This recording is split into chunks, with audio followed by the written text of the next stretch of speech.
General voucher. ये voucher क्या काम आता है कि आप कोई भी प्रोविजन एंट्री बनाओगे तो आपके काम आएगा।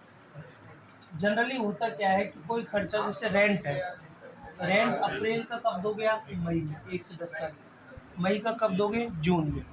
ऐसे सैलरी है, अप्रैल की कब दोगे? मई में। और मई की कब दोगे? जून में। तो खर्चा तो उस महीने का ही है जिस महीने का आप दे रहे हो। अब एक्चुअल में दिक्कत ये आती है कि हमें उस महीने का प्रॉफिट एंड लॉस अकाउंट देखना होता है, तो उस महीने में नहीं दिखा के वो अगले महीने में दिखाएगा खर्चा, क्योंकि पेमेंट कब किया है हमने? अगले महीने में। बट हम रिवर्सिंग जनरल में एंट्री करके उस खर्चे को उसी महीने में देख सकते हैं। कैसे? इसके लिए आपको एक प्रोविजन क्रिएट करना पड़ेगा। शो मोड सेनेरियो क्या है? Scenario provision. और ये प्रोविजन की एंट्री किसमें होगी? Reversing general. बस अभी आपका P&L खाली पड़ा है, मैं इसको थोड़ा सा भर देता हूँ क्योंकि भरा भरा अच्छा लग रहा है।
अब आप P&L अभी P&L में आपको कितने का प्रॉफिट बता रहा है?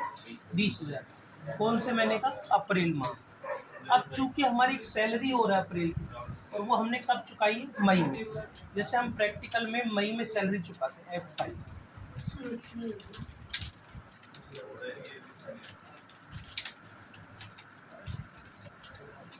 हम क्या करते हैं, जैसे अप्रैल की है, इसे 1 मई में पेमेंट करेंगे, मतलब पिछले महीने का अगले महीने में पेमेंट किया जाएगा। अब अगर आप इसे P&L देखोगे अप्रैल का, ऑल्ट F2, 1 अप्रैल से 1 अप्रैल, तो हमें वही 20,000 का प्रॉफिट दिख रहा है।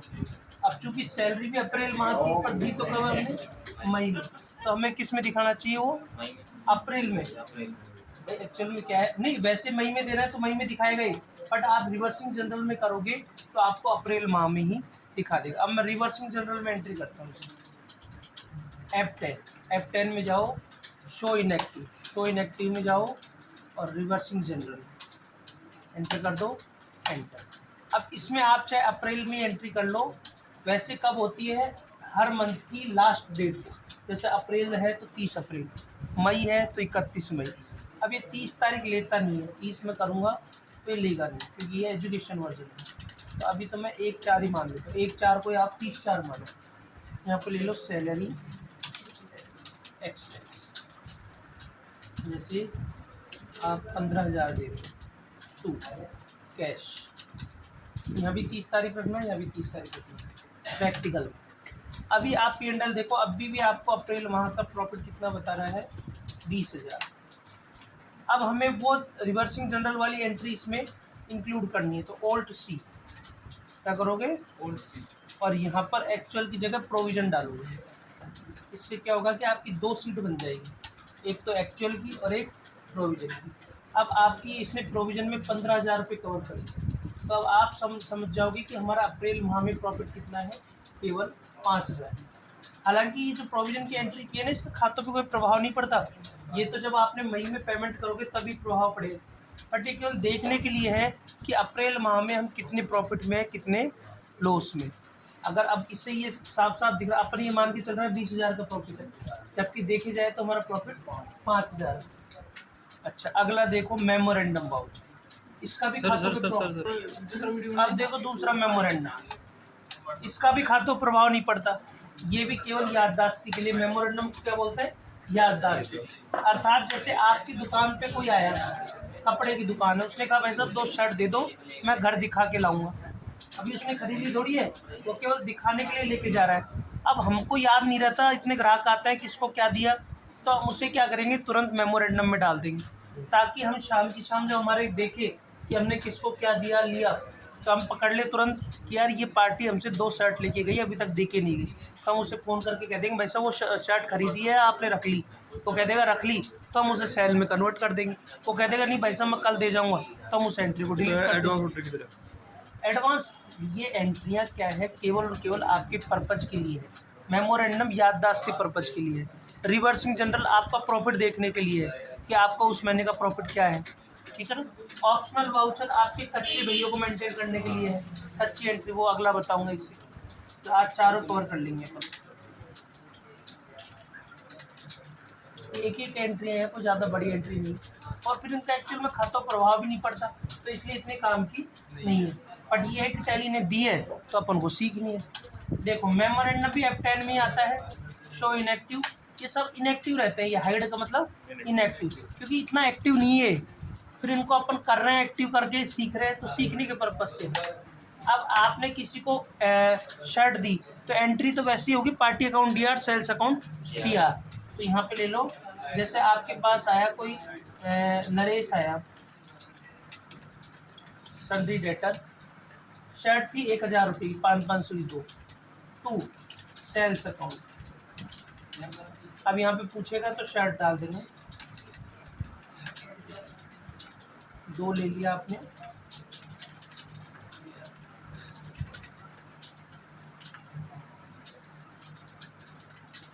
ये आपने मेमोरेंडम में। अभी P&L देखोगे तो कुछ भी नहीं है, खाली पड़ा है, कोई सेल थोड़ी दिखा रहा है, केवल ये याददाश्त। अब शाम की शाम जब आप दुकान बढ़ाओगे, तब आप डिस्प्ले में जाओगे, एक्सेप्शन रिपोर्ट में जाओगे, मेमोरेंडम में जाओगे, तो आपको ये दिखा देगा कि एक है नरेश, वो हमसे लेके गया था 2 शर्ट, जो अभी तक दे के नहीं गए। फिर हम कहेंगे नरेश से भाई साहब वो शर्ट दे के जा रहे हो नहीं दे के जा रहे, उसने की भाई साहब मुझे पसंद आ गई मैंने ले ली, तो हम यहीं पे क्या करेंगे, इस एंट्री को F8 कर देंगे। अब ये बन गई ओरिजिनल एंट्री। क्या बन गई है, ओरिजिनल। Control A। अब मेमोरेंडम हो गया खत्म, मेमोरेंडम सुन, और वो आपके इफेक्ट कर गई खातों को,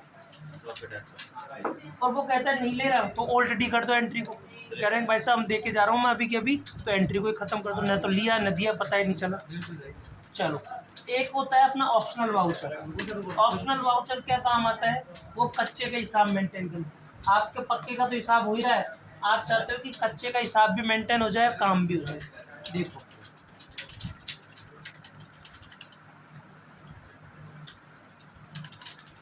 सुरेश का है, नहीं सुरेश था ना, वो ऑप्शनल कह रहा था, वो पीछे बुलाना जी आ जाओ।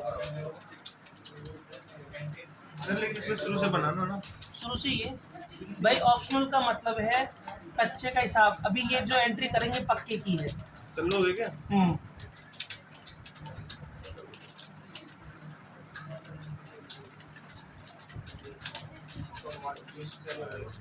हाँ देखते हैं और क्या है हिसाब, निफ्टी का चल रहा है और बाकी और थोड़ी बाकी रहे, पेरोल बाकी रहा है, तो पहले पेरोल कर लेंगे, चाहे जीएसटी कर लेंगे।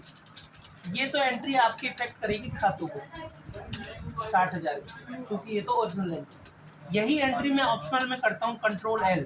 क्या लिखा आ जाएगा, कंट्रोल L। तो किस इससे हो गए ऑप्शनल, और कंट्रोल L कर दोगे तो रेगुलर हट जाएगा वो, और कंट्रोल L कर दोगे तो वापस ऑप्शनल। अब ये लिखा आ गया, मतलब ये एंट्री कच्चे की हो रही है। कच्चा बिल चढ़ाओ,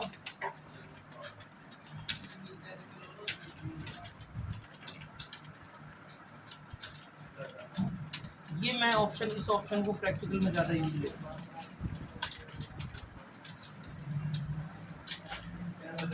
एंट्री तो वैसी होगी जैसे हम कर रहे हैं, अब इसका खातों पे प्रभाव भी नहीं पड़ेगा और ये एंट्री हो भी जाएगी। P&L में देखो केवल वही एंट्री दिखेगी 60,000 की, तो 4,000 की कोई एंट्री नहीं है। अब वो कहाँ दिखेगी, ऑप्शनल में, डिस्प्ले में जाओ, एक्सेप्शन रिपोर्ट में जाओ, ऑप्शनल में जाओ, यहाँ आपको दिख जाएगी कि एक एंट्री किया आपने राजेंट कंपनी की, मतलब कच्चे का हिसाब। अब ऑप्शनल कोई परचेज में नहीं, सेल में भी काम आता है कंट्रोल L, जनरल में भी कंट्रोल L, पेमेंट में भी कंट्रोल L, रिसिप्ट में भी कंट्रोल एल, मतलब किसी भी वाउचर को आप कच्चे में करोगे तो कंट्रोल एल। ठीक है, चलो एक अगला देखो, कैंसल्ड वाउचर। हाँ वो भी ये एक एक टॉपिक है छोटे सर, सेम टू इसके वीडियो बना दो। कैंसल्ड वाउचर क्या काम आता है कि जैसे आप मैनुअल बिल बुक मेंटेन करते हो, तो मैनुअल बिल बुक में क्या होता है, कई बार बिल गलत फट जाता है, और हमने जो हमारा टैली है उसमें बिलिंग जो कर रखी है वो मैनुअल के हिसाब से कर रखी है। हम क्या करते हैं कि पूरे दिन भर तो पेन से काट देते हैं और शाम को आके कंप्यूटर में चढ़ा देते हैं, तो वो बिल टू बिल हिसाब मेंटेन हो जाता है। क्योंकि कई बार क्या होता है, अकाउंटेंट फुल टाइम नहीं होता, वो पार्ट टाइम काम करता है, शाम को 1 घंटे आता है और हमारे पूरे बिल चढ़ा जाता है। तो उस केस में आपको क्या करना है कि उस बिल बुक के हिसाब से नंबरिंग चलनी चाहिए। अब आपका मैनुअल में कोई बिल कट गया बीच में तो एक नंबर खराब हो गया, जैसे आपका नंबर चल रहा है इसमें सेल में काम आएगा, सेल में नंबरिंग चलती है 1 2 3 4 5, तो ये अब जैसे आपका 4 नंबर का बिल आपका मैनुअल में कैंसिल हो गया, तो इसमें भी आपको कैंसिल करना है। कैसे देखो, जैसे आपके बिल कटते जा रहे हैं,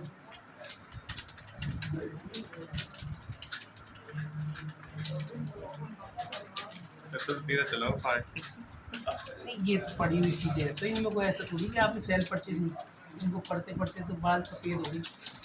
हाँ जी, ऐसे दूसरा ले लो,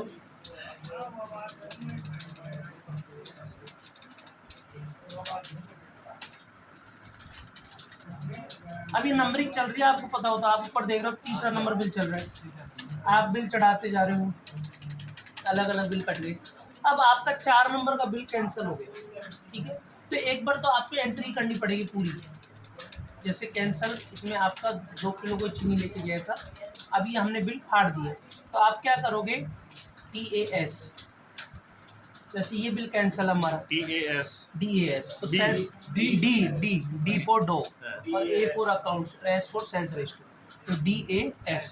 अब इसमें आपको क्या करना है, ये बिल कैंसिल करना है, तो ये बिल कैंसिल करने के लिए Alt X एंटर करो, तो एंटर करते ये लिखा आ जाएगा कैंसिल।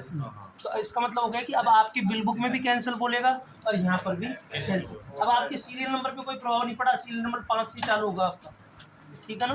अब आप देखोगे तो आपकी बिल बुक से सारा हिसाब किताब मेंटेन हो गया। अब आप DAS में देखो, आपको बाकायदा प्रॉपर बताएगा ये 2-3 बिल कटे, ये कैंसिल हो गए, ये बिल कटे, कर लोगे, ठीक है सर। ये होता है।